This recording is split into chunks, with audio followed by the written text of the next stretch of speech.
Hi hello வணக்கம் நண்பர்களே. தொல்பொருள் ஆராய்ச்சியாளர்கள் 60,000 ஆண்டுகள் பழமையான நியாண்டர்தால் பட்டறை குகையை கண்டுபிடித்திருக்காங்க.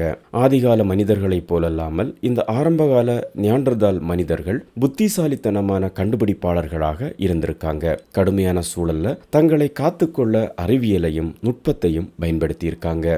வான்கார்ட் குகையின் உள்பகுதியில புத்தி கூர்மையை சொல்லும் விதமா ஒரு அடுப்பை ஆராய்ச்சியாளர்கள் கண்டுபிடித்திருக்காங்க. இது 60,000 முதல் 67,000 ஆண்டுகள் பழமையானது என மதிப்பிடப்பட்டிருக்கு. இந்த சிறிய தீக்குழி பிர்ச் தார் உருவாக்க பயன்படுத்தப்பட்டிருக்கு. இந்த பிர்ச் தார் ஒரு ஒட்டும் பசையாக செயல்பட்டு கூர்மையான கல்லாலான கருவிகளை மரத்தண்டுகளோட பிணைத்து அவற்றை கொடிய ஈட்டிகளாக மாற்றக்கூடியது. இந்த அடுப்பு கரி, சாம்பல் மற்றும் சிறிய தார் படிகங்களின் அடுக்குகளை கொண்டிருந்தது. அதோட அருகில் பிர்ச் தாரில் 2 துண்டுகளும் இருந்திருக்கு.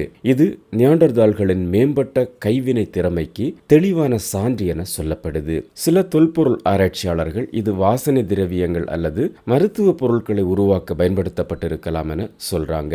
இந்த கோட்பாடுகள் நியாண்டர்தால் தொழில்நுட்பம் எவ்வளவு பல்துறை திறமை வாய்ந்ததாக இருந்திருக்கும் என்பதை எடுத்துக்காட்டுது. இதன் மூலமாக நியாண்டர்தால்கள் ஒரே மாதிரியான குகை மனிதர்கள் அல்ல என்பது தெளிவாகுது. அவர்கள் தகவமைப்பு, அறிவார்ந்த மற்றும் சிக்கலான செயல்முறைகளில் தேர்ச்சி பெற்றவங்க. இந்த கண்டுபிடிப்பு அவர்களுடைய வாழ்க்கையில உயிர் வாழ்வது எப்படி, படைப்பாற்றல் மற்றும் வளத்தை சார்ந்திருப்பது எப்படி என்பதையும் வெளிப்படுத்துது.